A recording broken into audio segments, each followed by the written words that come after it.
Welcome to the Feminae Christi Podcast, a labor of universal love in service to restoring the divine feminine principle, spoken through wisdom, eternal love, and devotion to immaculate truth. I'm your host, Salwa, here in sacred devotion to walking this journey with you, not from a place of above or below, but from within. Hi, welcome to the Feminae Christi Podcast, episode 5. If you're a returning listener, welcome back. If you're a first-time listener, please know that these episodes are truly more of energetic transmissions through spoken word.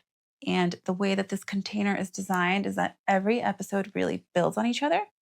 Your level of being able to receive the information deeper and be activated by the energy transmissions going on will be amplified if you listen in order. Sequential order is important, but not necessary. So just my guidance is if you have the time, go back to the beginning and start there and then circle back. But if you really want to hear what we're speaking about today, that's okay. But go back and get caught up. I promise it'll be worth it. Me just hyping up my own podcast. Yes, I promise it's great. Okay. If you noticed, maybe if you follow on Instagram or if you're a regular listener, I took last week off from transmitting an episode. My team guided me to the ocean. I got the vision on a Monday, Tuesday, and on Wednesday, the clear message that I was to be there. And on Thursday, I was there because I understand my assignment. And I was doing two things. One, celebrating the 4-year anniversary of Yeshua LLC, which is my ministry baby, my ministry business baby that I formed when I was in a very pivotal bridge period of, okay, I have this fashion business that I have worked really hard to create. And I see how it really does spark people's spirit, everybody involved, all the events I produce. I see beyond the story and I know that it is doing spiritual work. However, I'm ready for the next level and I am going to show that I'm ready by taking this act of faith and closing that LLC and starting this one. So I celebrate it because also it's Valentine's Day. And this is a sacred heart calling. So I went off to celebrate that, but also to receive and activate the next level of the Feminae Christi movement. And that's all I'm going to say. You will know more about that when it is time to birth that one. But for now, you have me here.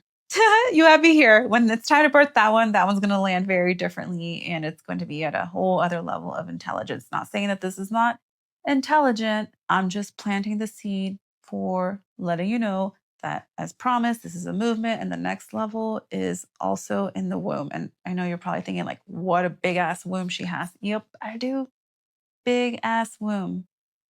Never thought I'd hear those words come out of my mouth, but big ass womb. Let's go. Okay. If you are listening on Spotify, you can also watch on video. You can watch video on YouTube and you can listen on all podcast platforms. Please make sure that you follow the podcast and click the little bell to be notified when new episodes are posted, because other than that, you might never know. A little recap on last week's episode. It was Transcending Desire and My Chosen Path of Devotion. And that episode was a little long and it involved more personal story sharing than I normally will do on episodes because I was guided to, and it was a lot. And I had to really allow myself to feel the emotions of some of these occurrences in my life, of some of the bigness of these choices, because they're big.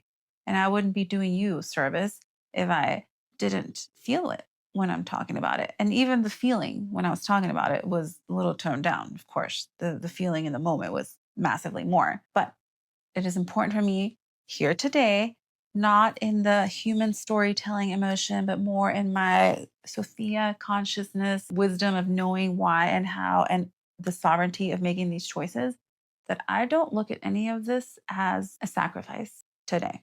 I don't view as me choosing devotion in sacred union with the divine and being complete with physical relationships as a sacrifice. I look at it as an honor, because to be able to even take that step, I have overcome a couple intense initiations, bridal chamber initiations, sacred union initiations that have created such a seal of inner union that I feel no lack. I feel so whole that all I can do and want to do with that inner wholeness is to devote my time to bring others to it too.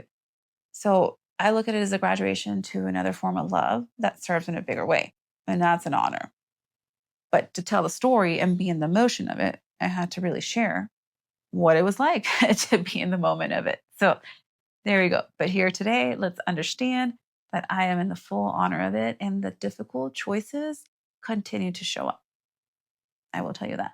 The difficult choices to honor the path, to honor my commitment, to be in devotion with all, to be in devotion to the mission.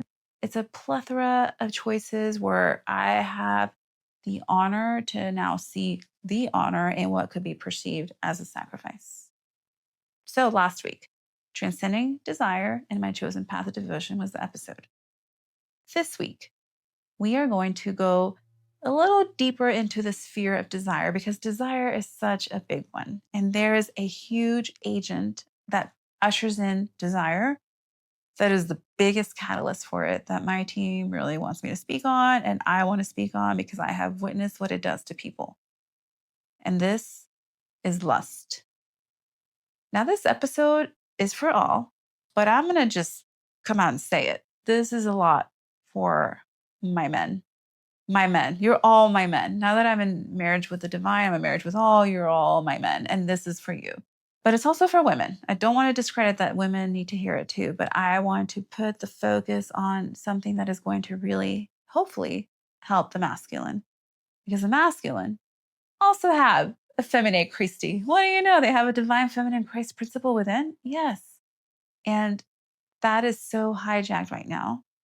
And to understand the energies that play the biggest part in this, it is so important to just start really sharing and exposing it with light. Lust, huge one. Huge, huge, huge.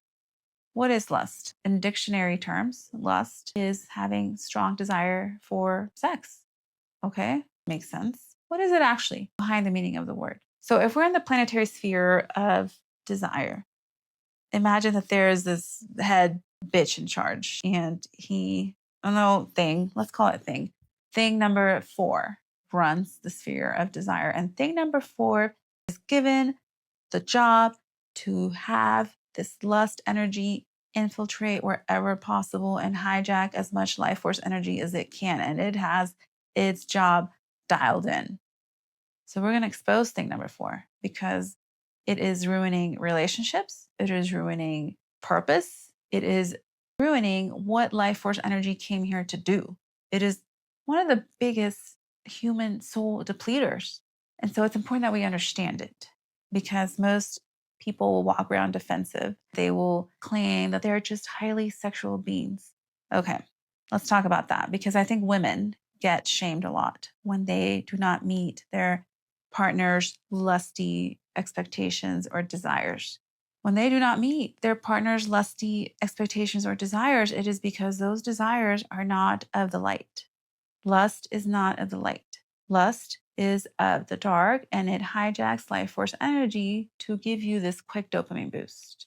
So back to that point of defense that many hold on to. I don't want to stereotype, but we know it's mostly the men that are shaming their women for not meeting their strong sexual urges. But here's the thing. A sexual urge that is in line with what life force energy was created to be, which is connection to God, will always be fulfilled, because a feminine feels so safe in that she will seek it and she will receive it as much as she can receive it. If she is not showing up for it, it is because there are lust vibes in there, and that darkness, that thing number 4 running the show, is not welcome in the union. And she knows it. She knows it, yet she gets to carry the shame. So this is, where there is a partner, the feminine, and there is the partner, the masculine, and the masculine is frustrated. Let's just say sexually frustrated, because they perceive that their partner is not meeting their sexual needs. We hear that storyline a lot. However, it is important to note, where are those sexual needs coming from? Are they fueled in the light? Or are they fueled in the dark? And if they're fueled in lust, the feminine feels that archonic force, thing number 4, being the drive for that life force energy. And if she feels that, she's not going to feel safe. Her womb intelligence is not going to betray her. She is not going to voluntarily show up for that. She is going to voluntarily show up to have physical intimacy that is rooted in the light. Her womb space, her sacral will be so open to receiving. But if she's not showing up for those quote unquote needs, you better question your needs before you start casting shame on her, because the feminine intelligence is very deeply woven to use life force energy to drive connection with God. Lust comes in and it convinces the masculine of otherwise. Can women have lust? Yes. But for the most part, it is the masculine life force energy that gets hijacked by lust. And we are living in a world where it is the arena for thing number 4 to be preying on this energy from everywhere. Social media. I am blown away when I learn some of the things that people do on social and how they send money to receive stuff and things that get reposted by men that think they're saving them and they're actually reposting, and now shadows are being exposed. And it is just like mind blowing. Mind blowing. That is lust. But lust depletes you because these entities, thing number 4, they are parasitic. They are not looking for your life force to have healthy expression. They are looking to keep you in a loop. So what does that look like? Okay, you're a man scrolling. Oh my God, titties. You're excited. You're going to go jerk off. We're just going to be direct, you guys. You're going to go jerk off because you just saw some girl on Instagram and she's got these boobs and now you're turned on. And yes, and welcome to feeding archonic forces. Your erection, that could have been a sacred erection, is now feeding the dark forces. And guess what? You are going to be left wanting more because they do not want you to be fulfilled. They want you to be on this constant loop of feeding them your life force energy. And that is a big FU to the divine, because that life force energy was created to travel up, to pass the heart center, heart on, heart on, that order. Okay. And if you don't have that order down, you are feeding the darkness. And if you are considering yourself to just be highly sexual, you are in denial that your energy is blocked in one area of your body, because that energy should be traveling up. That is what it's created to do. It is created to create divine beings. Your children are a miracle for a reason, to create worlds. What you think about when you are orgasming is so important. So you bringing those lusty thoughts of those chicks you saw on Instagram, or you bringing those lusty thoughts of pornography that you think you're watching for fun, but you're actually entering your own prison of life force energy being hijacked from you. Imagine yourself going into a prison. Yeah, you have all these images around you. Fun. But you are being energetically imprinted. And it's as if you have this core that is now feeding these dark forces and it's keeping you in this loop. And you will never be fulfilled. And you'll be chasing dopamine boosts and quote unquote releases forever. But these releases are actually requiring more of that energy the next time, and more of pushing the lust button and need for more imagery. And it's this constant need and quest for more. And now you're forever seeking where to give away your life force energy. So lust has come in. It has now taken your mental capacity for imagery. It has now put imagery in your mind that you are going to be comparing maybe your wife, your partner, even yourself. Because the girl that you are eyeing on social media would probably not come near you with a 10-foot pole, but she will on social, and she will ask you for money for more content. And so now you're looking at yourself as, I need to pay to be attractive. So now your lust for this thing that you desire is creating an illusion of, one, what is connection? And two, what makes you worthy of connection? Welcome to the trap. Welcome to the trap. Now your ability to connect in your marriage and your partnership is gone because you're not available for it. Your life force energy is not available for it. If you are succumbing to these things, you're not there. Your partner is there and she feels it. And I am just advocating for the feminine because I am tired of hearing these stories of the men who think they're so sexual. Guess what? Women are the most sexual beings. That's why they are the ones with the wombs giving birth, birthing worlds, birthing children. They are so sexual, but they have a heart-womb contract that innately keeps them accountable for that energy to be traveling through their heart. Now, that doesn't mean that women don't fall from grace, because the women that are putting this lusty content out there have most definitely fallen from grace. And they have no idea that their pimp is thing number 4. You might be driving the fancy car and you're living the life and you're beautiful and you're sexy. You work for thing number 4. You will be forever trapped in this place. So I'm thing number 4, right? Lust. Thing number 4. How do I work? Well, number one entry point is the mind. It is the mind, and it is through visual stimulation. And the easiest place right now is social media. And your algorithms are now conditioned to keep you in this trap. Once you've been in it once, it's going to be very hard to come out. It is too easy. And these girls that are desperate for money and the easy way don't even know, but they're essentially working for the pimp thing number 4. They think they're doing great and they're just killing it and they're living the life. But guess what, sister? You work for thing number 4. That is your pimp. You're not free. Your sexual energy is now enslaved. And the men that consume your content are also working for thing number 4. And thing number 4 is just loving it, because thing number 4 is aware that for humanity to get free of lust is going to take a lot of work and a lot of awareness and a lot of redemption. And redemption meaning that the being that has been fallen for the trap of lust needs to come to terms with their own lust. The pride needs to dissolve, and they need to be able to look at themselves and say, this is not me being sexual. This is me being enslaved to my lust. This is me needing to understand how to be a sexual being versus a sexually entrapped being.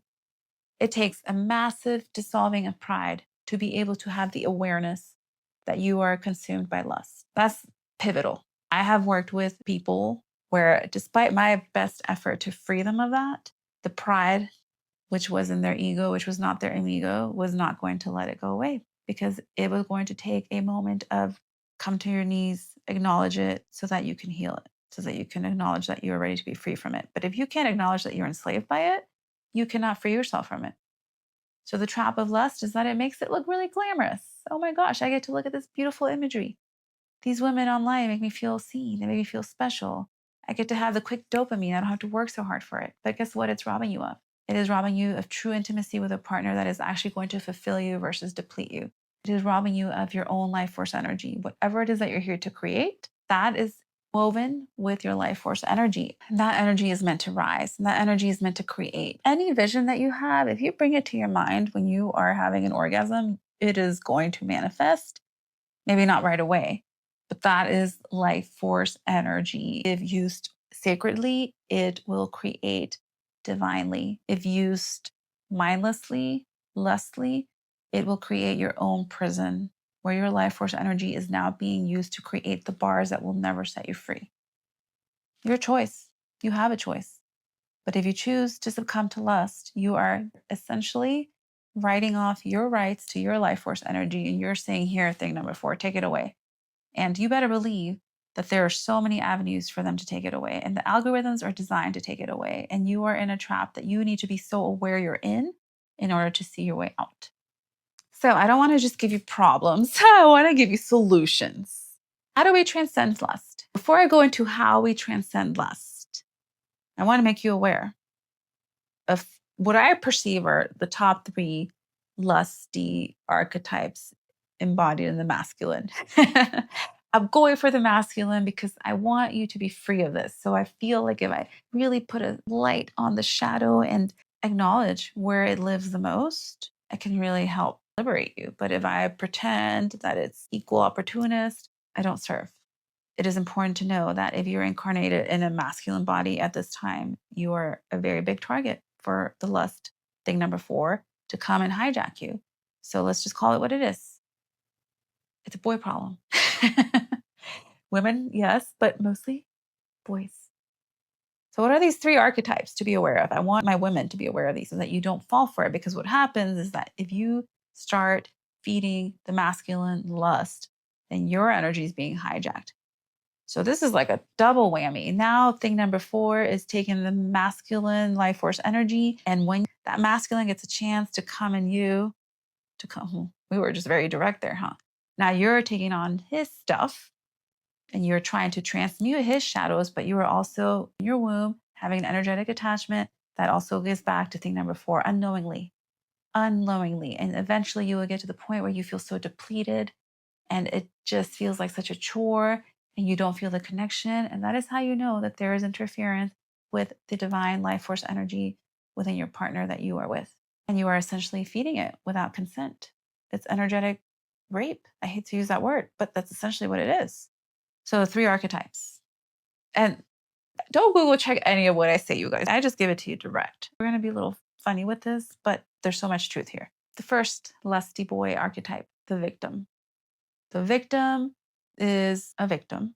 The victim walks around thinking that they are saving the world. They're like God's gift to this planet, and I do so much for so many people, and I'm always giving and giving, and I don't receive. Really? Because if you are truly doing so much for so many people, then you would be doing it from a place where you understand that that is the receiving. So what you're doing is that you are giving conditionally and you are waiting for your return. And in the process of waiting for your ROI on your give, you are feeling like the world needs to reward you.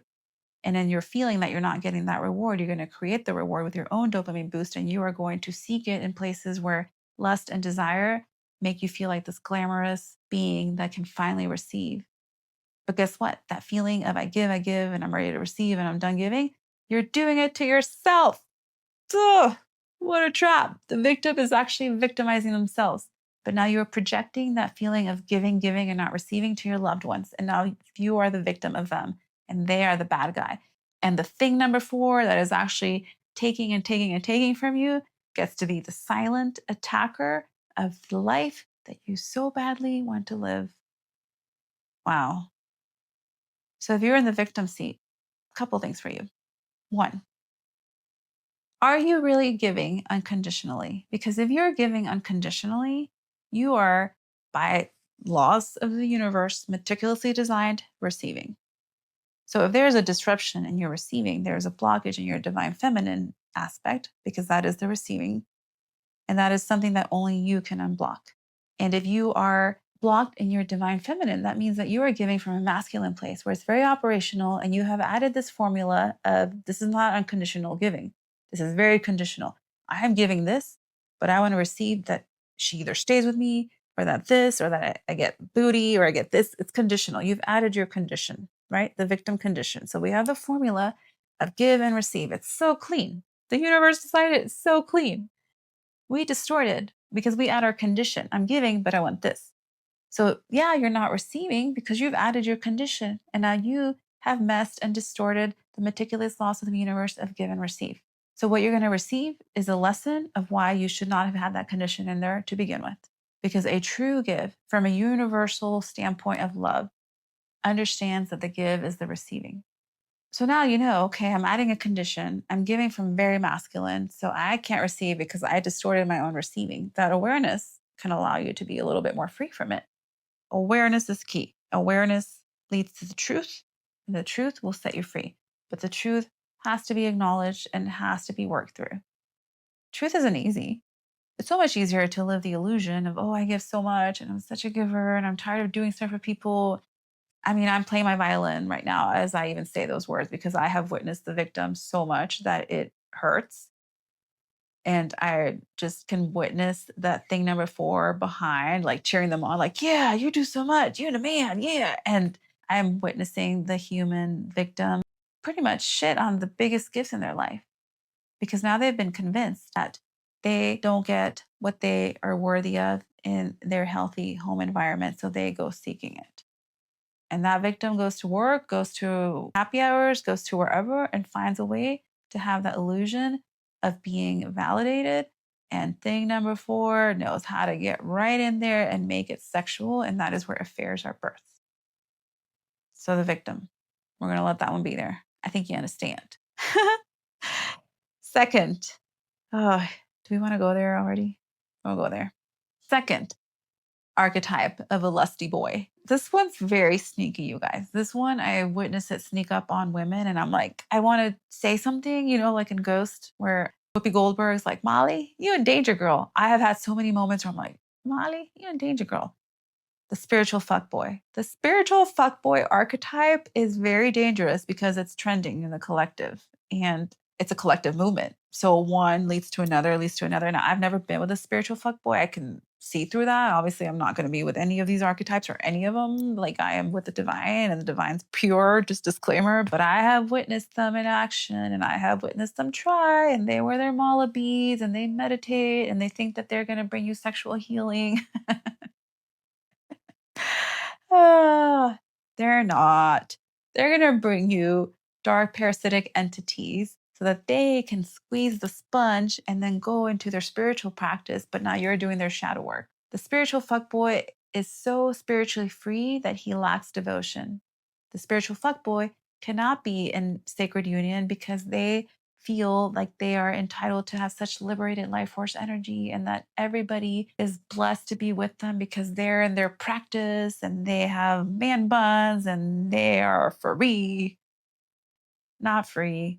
Not free at all. And I think that in this new age community, it is important to understand that we can be evolving into the new human, but still honor the traditional roles of a sacred marriage.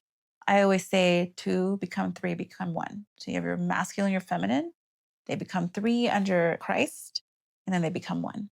This talk about polyamory, this Burning Man mentality where you go and you just, I'm not, you know what I'm talking about.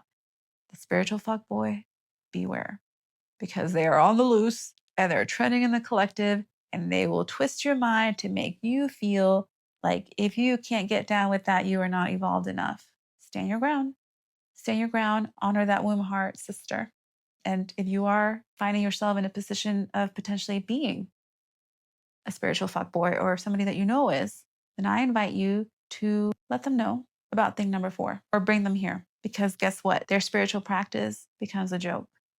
Their spiritual practice is currently being mocked by thing number 4 because the only way that they can make true purpose-driven impact on this realm is by having a pure, powerful, potent life force energy. And as long as that is not present, it doesn't matter how many meditations you do. It doesn't matter how many malas you own or how slick your man bun is or how much time you can spend out in nature without showering. Like none of that matters. Your life force energy still works for thing number 4. And when you show up to do those things, you are essentially mocking the divine and they are mocking you while you mock the divine and work for them. Sorry, that's harsh. Yeah, we're feeling spicy today. That's all we're going to say for that guy. That guy. And then the third archetype. I'm receiving 3, and then we're going to move on. The third, the power aid. The power aid. This is the archetype of the man that is just so successful in business and life, dresses well, has it together, or so they think. They're financially abundant, but they're spiritually broke. So they need calibration to their earth wealth to feel like they have some sort of chance at celestial wealth, and they don't. But they also have a lot of unhealed wounds in the past. So what happens? They look for a feminine with pure loving energy to, first of all, boost their ego. So the women they go for, they're going to be gorgeous. They're going to be probably younger. They're going to be the type that other women in their judging state would look at and be like, oh, she's looking for a sugar daddy. But actually, she is just being really lured by the power aid because he needs aid in healing past wounds. And because he needs to heal past wounds and doesn't want to do the work, he's going to look for a feminine that boosts his ego by being attractive and having it together, but also is spiritually clean enough to be able to take his dirty dishes and polish them and clean them up. And she's going to be depleted and he's going to continue to be this power player until he gets to the realms where he cannot transcend without actual wealth. That's going to be when the power aid realizes, game over, thing number 4 won, and I am stuck here. And it is important for there to be awareness that this exists, because also it is hard for a woman not to be swept off her feet by a power aid because they bring the perception of power in its most quote unquote glamorous state. And a lot of the depletion in the relationship is felt energetically. So it leaves you wondering, is it you? Why can't you keep up with your partner? They're so successful. You're this. That's because they're sneaky. That's because they're enabling themselves to feel healed, to be in their illusion of power by giving you the shadow work and you taking it through your womb space. Okay, so those are the 3 archetypes that we're going to let be, just to have some awareness, right? Because we need like illustrations. Otherwise, we don't know what we're looking for. You can't go around and be like, are you a lusty boy? Are you a lusty boy? So I just want to like let you know kind of how they tend to show up. But there is just so much compassion. And this is important because I don't want you guys to think that I'm just like bashing the masculine today. I wouldn't be sharing this if I didn't feel like I want to help liberate them, because I don't think that they want to be in this trap. I don't think anybody wants to be in this trap. But sometimes it's easier to believe that the trap is actually this game that they're winning in and they're high rollers in, as opposed to engaged in. So, how do you start to free yourself from this trap? This is important. The power of the pause. You have a vision, right? Since I said that lust enters through the mind, you have now seen something that has ignited an urge. Pause. The moment between you having that urge, whether it's visual stimulation in the physical or in the mind, and the moment where you take action, the space in between those 2 moments, that is where your power lies. That is where your power lies. For you to take the star view, I always call it star view when we zoom out of our humanness and we observe it and we have awareness. I have a choice right now. I can act on this urge, knowing that that is a short-term dopamine gratifying, fake news, not happy, depleted. I now work for thing number 4. And the choice of, I have power to use this energy in a way that works for me, not against me. That pause is magic. That pause, you can take back your power by even allowing the pause to be there. Because that signals to thing number 4, listen, I'm not working for you. I'm going to allow myself to observe this feeling. Observe the urge. It's okay. Do not shame yourself that it's there, because there's a lot of unprogramming that needs to take place. Because you have now programmed yourself to be like vision, urge, release. Vision, urge, release, because the release leaves you more depleted, that you are now generating energy for thing number 4, and the energy generator will make you want to generate more. So the power in the pause allows you to observe, let the urge be there, acknowledge it and observe, and then understand, if I want to choose to not take action on this, knowing it's going to deplete me, knowing that it's a lust move, how do I make it a love move? How do I transcend it from lust to love? If it started in the mind, then that is where transcendence starts. What is a vision that can allow your mind to work for your life force energy, not the other way around? You can think about the sanctity of sexuality. Start to reframe that in your mind. And these girls that you've been looking at that are igniting these urges, start to look at them as, that's somebody's daughter. Now, this is going to be a stretch, but work with me because this has helped some. Can you take a moment to give a prayer of gratitude for their beauty? Listen, you admired it, right? And you take it from this lusty sexual object view to this gratitude of, well, first of all, that could probably be your daughter. So, okay, if you were to say a prayer of gratitude and protection like she was your daughter, do it. If you can just say, I'm grateful that you are here to remind me that I don't need to succumb to that, great. Say some sort of acknowledgement in a prayer, love, gratitude form. Okay, so you said some sort of prayer, gratitude, sacred acknowledgement of the being that just ignited that for you, so that you can also help liberate them. Because remember, they're just as enslaved as you if they are putting out the type of content that is inducing lust. Say a prayer, release them, release the thought. Now, that urge is life force energy. So what can you create? Breathe into it and then lift it enough that your focus is no longer around your genitals. So can we just say what it is? I'm like sacral, genitals, wiener, whatever. Redirect that energy. Now have something that you want to create and give that energy a place to go. Now, if you really can't take it to a productive place of creation, because I know that's like another level, if you have to make it sexual, at least as you're bridging into being able to create with that, what is the imagery that you would be so proud to have in your mind? How can you have a more sacred sexuality view and let your mind work for your life force energy, not the other way around? So, what is that vision?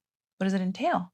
I'm not going to give you ideas because I'm not here to inspire your sacred sexuality in that way.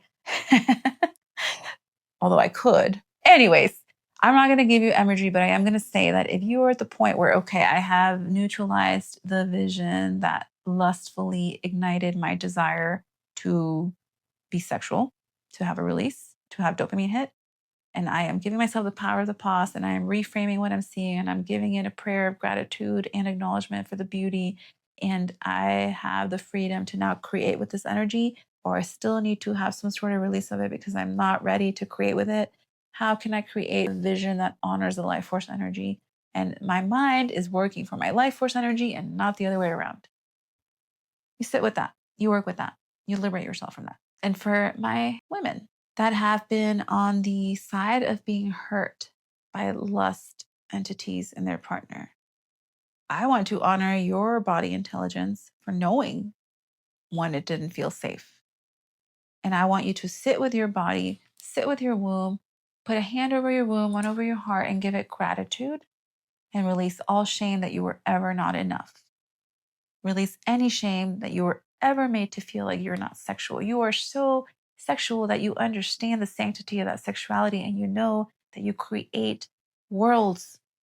You know that your orgasm is so sacred that you don't want to just receive from anything. And you had a feeling, and the feeling was accurate. And if you feel like you ever betrayed your body to succumb to somebody's lusty desires, spend some time with yourself and really give yourself grace, praise, and forgiveness. And furthermore, dedicate one of your cycles to the release of it, because that is a womb cleanse.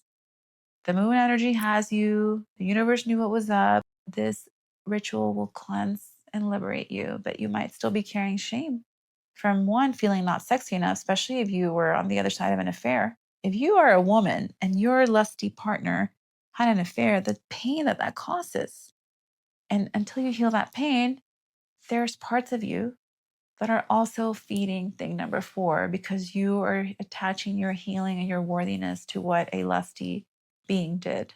So take some time to free yourself from the pain. Take some time to give yourself grace that you were doing your best.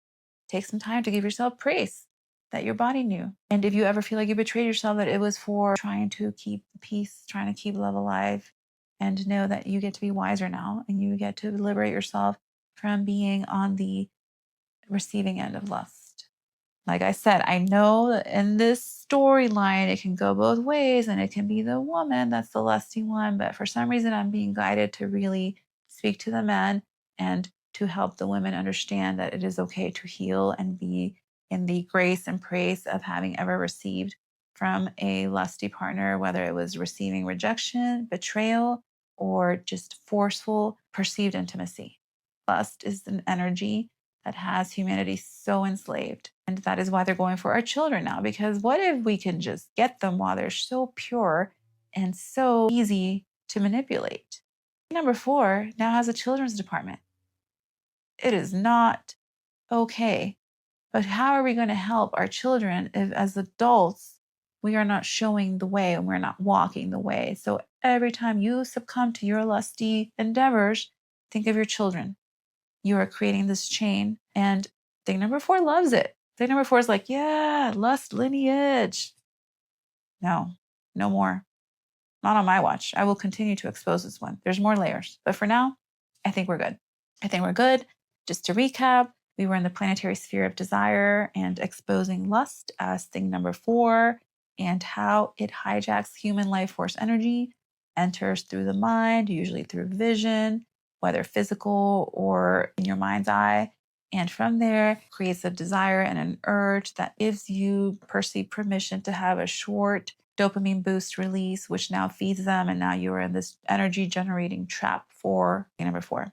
And what it does to your partner, further damage, also feeding thing number 4 and bringing them into it. There is a trail of consequences, and it is not worth it. So what do? We work on the power of the pause. We recognize and acknowledge the urge, and we find ourselves in our power in the time that we can sit, be aware that it's there, and not take action on it. And then furthermore, we give gratitude to the thing that inspired the urge, and we make it holy by giving gratitude to it in whatever capacity feels authentic, not cynical. And then we bring a new vision that's more sacred into our mind. or we redirect that energy and go create something with it. So hopefully this will help you to not lust to move. Wow. I like that one. Lust to move. Don't lust to move. We're going to say our closing prayer and end this episode for now. I just want to give gratitude for my brothers and sisters listening. And I want to ask for the further softening of pride so that the lust entity can be removed from all who are feeding it as an energetic parasite and unaware. I ask for there to be light shed in those dark corners hidden in the subconscious of those who are feeding this entity so that they can know where they're being enslaved and their life force energy is feeding something that is keeping them trapped for lifetimes of karmic lessons. May they have amplified awareness of how lust enters and hijacks their life force energy in ways that maybe seem innocent, but are causing more harm than they are aware of to themselves, their loved ones, and their lineage. As for the protection of the children of those who would find themselves struggling with lust so that they don't take on that which they have yet to heal. As for freedom and for the sanctity of sexuality to return. And so it is in all space and time. I am. Thank you for tuning in to the Feminae Christi Podcast. Your presence here is the greatest gift. If you would like to help grow this movement and help this energetic container reach more people, it is also greatly appreciated for you to share with anybody and everybody that you feel would benefit from this container. Your likes, comments, engagement also help me to better serve you. I would love to know what lands with you, what you want more of. Until next time, go out there and shine that light.